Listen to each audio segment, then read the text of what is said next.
আসসালামু আলাইকুম ওয়া রাহমাতুল্লাহি ওয়া বারাকাতুহু। সম্মানিত দিনী ভাই সকল, 16 নম্বর পর্বে আপনাদেরকে স্বাগতম। আজকে আমি 16 নম্বর পর্ব নিয়ে উপস্থিত হয়েছি। ইতিপূর্বে হয়তো আপনারা 15টি পর্ব দেখেছেন। যদি দেখা না থাকেন তাহলে অবশ্যই আপনারা এর আগের পর্বগুলো দেখার চেষ্টা করবেন। যদি সে পর্বগুলো আপনারা না দেখেন, অর্থাৎ 16 নম্বর পর্বের আগের পর্বগুলো, তাহলে কিন্তু আজকের পর্বটি বুঝতে পারবেন না। তো আপনারা চেষ্টা করবেন প্রত্যেকটা পর্ব শুরু থেকে শেষ পর্যন্ত ধৈর্য সহকারে দেখার। আপনি যদি প্রত্যেকটা পর্ব শুরু থেকে শেষ পর্যন্ত ধৈর্য সহকারে দেখেন, তাহলে ইনশাআল্লাহ বাড়িতে বসে বসে আপনি কোরআন মাজিদ পড়তে শিখে যাবেন। আপনার হয়তো খুব ইচ্ছা কোরআন মাজিদ আমি শিখবো, সময় সাপেক্ষে আপনি হয়তো শিখতে পারেননি, আপনার এখন খুব ইচ্ছা জাগছে। আপনাকে বলবো, আপনি আমার পর্বগুলো আপনি শুরু থেকে শেষ পর্যন্ত প্রত্যেকটা পর্ব আপনি অবসর সময়ে, ফাঁকা সময়ে আপনি দেখার চেষ্টা করবেন। যদি আপনি নিয়মিত দেখেন তাহলে ইনশাআল্লাহ অল্প সময়ের মধ্যে আপনি কোরআন মাজিদ পড়তে শিখে যাবেন। তো দিনী ভাই সকল, 16 নম্বর পর্বে আপনাদের সামনে যে আলোচনাটি করব সেটি হচ্ছে হুরুফে কমারি এবং হুরুফে শামসি। আগে আমরা বুঝে নেব হুরুফে কমারি এবং হুরুফে শামসি কাকে বলে এবং কিভাবে এগুলোকে পড়ব, এই বিষয়ে আগে আমরা জেনে নেব। দেখেন, 1 নম্বর, হুরুফে কমারি 14টি। হুরুফে কমারি কয়টি? 14টি। আলিফ, বা, জিম, হা, খ, আইন, গইন, ফা, কফ, কাফ, মিম, অও, হা, ইয়া। এটিকে বলা হয় হুরুফে কমারি।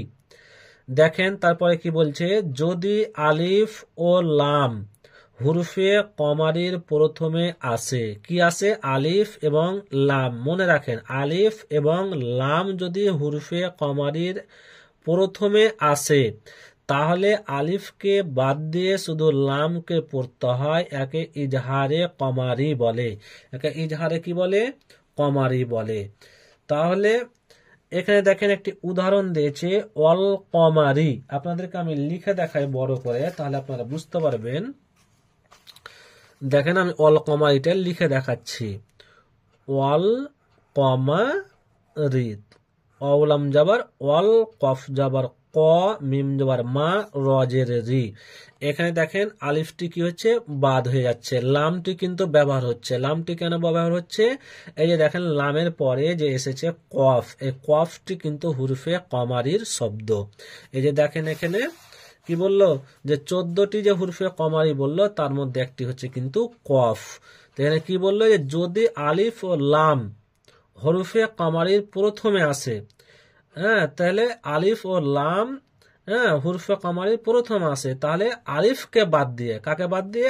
আলিফকে বাদ দিয়ে শুধু লামকে পড়তে হয়। একে ইজহারে কামারি বলে। তাহলে লামকে আপনাকে কি করতে হবে? পড়তে হবে। তারপরে দেখেন 2 নম্বর, হুরুফে শামসি 14টি। তাহলে হুরফে শামসি কি কি 14টি? দেখেন, আপনারা অবশ্যই কিন্তু এই শব্দগুলো, এই বর্ণগুলোকে মুখস্থ করে নেবেন। যদি মুখস্থ না করেন তাহলে কিন্তু বুঝতে পারবেন না। তা, সা, দাল, জাল, র, জা, সিন, শিন, সদ, যদ, ত, য, লাম, নুন। এই 14টি হচ্ছে হুরুফে শামসি। দেখেন কি বলছে, যদি আলিফ ও লাম হুরুফে শামসির প্রথমে আসে, প্রথমে আসে, কি কি বলল? আলিফ ও লাম, তাহলে আলিফ এবং লাম উভয়কে বাদ দিয়ে, এখানে উভয়কে বাদ দিতে বলছে। আর ওখানে কাকে বাদ দিতে বলছিল হুরফে কামারির ক্ষেত্রে? আলিফকে। কি কে বাদ দিতে বলছিল? আলিফকে। আর এখানে বলছে উভয়কে বাদ দিয়ে হুরফে শামসির সাথে মিলিয়ে পড়তে হয়। একে ঈদগামে শামসি বলে। তাহলে আপনার হুরফে কামারির ক্ষেত্রে আলিফকে বাদ দিতে হবে, আর হুরফে শামসির ক্ষেত্রে আলিফ এবং লাম দুটোটাকেই বাদ দিতে হবে। তারপরে কি করতে হবে? হুরফে শামসির সাথে মিলিয়ে পড়তে হবে। তো দেখেন, এখানে আমি আপনাদেরকে বুঝিয়ে একটু, যে এখানে দেখেন অল কমারি শব্দটি দেওয়া রয়েছে। এই যে লামের উপরে কি রয়েছে? জজম বা সুকুন রয়েছে, তারপরে অক্ষর কিন্তু এসেছে কফ। এই কফটি হচ্ছে হুরফে কমারির। তাহলে হুরফে কমারির আগে যদি আলিফ লাম আসে তাহলে আলিফটি বাদ যাবে, লামটি ব্যবহার হবে। আর হুরফে শামসির আগে যদি আলিফ লাম আসে তাহলে আলিফ লাম বাদ চলে যাবে। দেখেন এখানে জালকে এখানে সিনের সাথে নিয়ে আসতে হবে। কি করতে হবে? সিনের সাথে এখানে যুক্ত করতে হবে। আর যেহেতু সিনের উপরে কি হয়েছে, তাসদিদ ব্যবহার করতে হবে।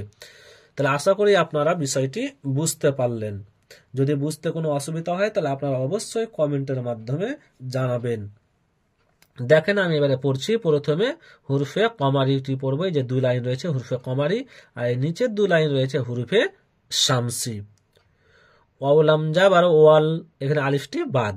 ওয়াউলাম জাবার ওয়াল, কফ জাবার ক, ওয়াল ক, মিম জাবার মা, ওয়াল কমা, র জেরে রি, ওয়াল কমারি, ওয়াল কমারি। ওয়াউলাম জাবার ওয়াল, ইয়া জাবার ইয়া, ওয়াল ইয়া, তা খারা জাবার তা, ওয়াল ইয়া তা, মিম খারা যাবার মা, ওয়াল ইয়াতামা। এখানে তায়ে এবং মিমে টানতে হবে। কেন? যে খারা যাবার রয়েছে তায়ের উপরে এবং মিমের উপরে, আর মিমের সাথে যে ইয়ে রয়েছে এই ইয়েটি বাদ চলে যাবে। ওয়াল ইয়াতামা।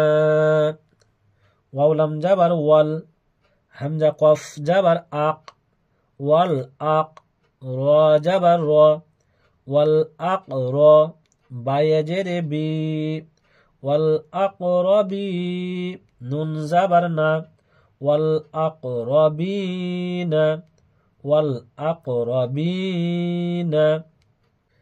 মিম লাম যাবার মাল, কফ আলিফ যাবার ক, মাল ক, র জেরে রি, মাল করি, আইন যাবার আ, মাল করিআ, তা পেশে তু, মাল করিআতু, মাল করিআতু।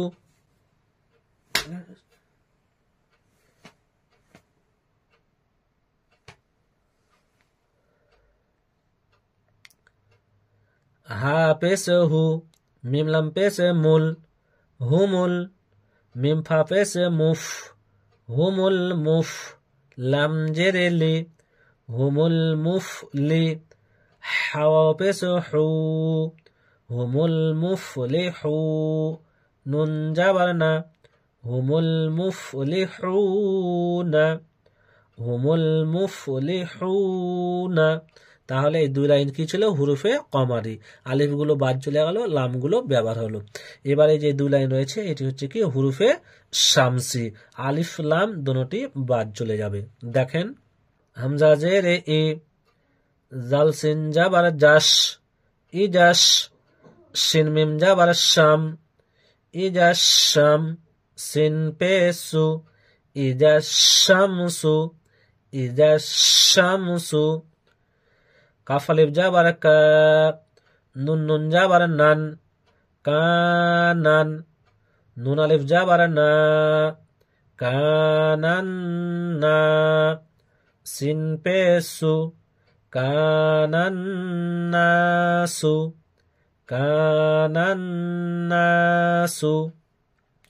ইয়া যাবার ইয়া, কফ পেশে কু, ইয়াকু, লাম র পেশে লুর, ইয়াকুলুর, র যাবার র, সিন পেশু, রসু, লাম পেশে লু, রসুলু, ইয়াকুলুর রসুলু, ইয়াকুলুর রসুলু।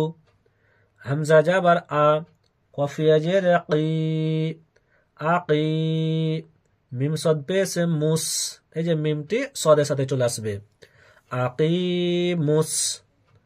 সদ যাবার স, লাম খারা যাবার লা, সলা। এখানে অটি বাদ চলে যাবে। লিখার সময় লিখতে হবে কিন্তু পড়ার সময় আর পড়তে হবে না। সলা, তা যাবার তা, সলাতা। আকিমুস সলাতা, আকিমুস সলাতা। দিনী ভাই সকল, তাহলে আপনারা দেখলেন বানান সহ উচ্চারণ করে হুরুফে শামসি এবং কমারি। এবার আপনারা উচ্চারণটি শুধু দেখে নেন, আমি বলছি ভালোভাবে আপনারা শোনার চেষ্টা করবেন। ওয়াল কমারি, ওয়াল কমারি, আমি দুইবার করে বলছি। ওয়াল ইয়াতামা, ওয়াল ইয়াতামা, ওয়াল আকরাবিনা, ওয়াল আকরাবিনা, মাল কারিআতু, মাল কারিআতু, হুমুল মুফলিহুনা, হুমুল মুফলিহুনা, ইযা শামসু, ইযা শামসু, কানান নাসু, কানান নাসু, ইয়াকুলুর রাসূলু, ইয়াকুলুর রাসূলু, আকিমুস সালাতা, আকিমুস সালাতা। দিনে ভাই সকল, তাহলে আপনারা দেখলেন 16 নম্বর পর্ব হুরফে কমারি এবং হুরফে শামসি। আপনারা অবশ্যই প্রত্যেকটা পর্ব শুরু থেকে শেষ পর্যন্ত ধৈর্য সহকারে দেখার চেষ্টা করবেন। আপনি যদি প্রত্যেকটা পর্ব ধৈর্য সহকারে দেখার চেষ্টা করেন, তাহলে ইনশাআল্লাহ আপনি কোরআন মাজিদ পড়তে শিখে যাবেন। দিনে ভাই সকল, তাহলে আজকে এই পর্যন্তই। আবার পরবর্তী পর্বে আপনাদের সাথে দেখা হবে। আল্লাহ সুবহানাহু ওয়া তাআলা যেন আমাদেরকে সুস্থ রাখেন, ভালো রাখেন। আসসালামু আলাইকুম ওয়া রাহমাতুল্লাহি ওয়া বারাকাতুহু।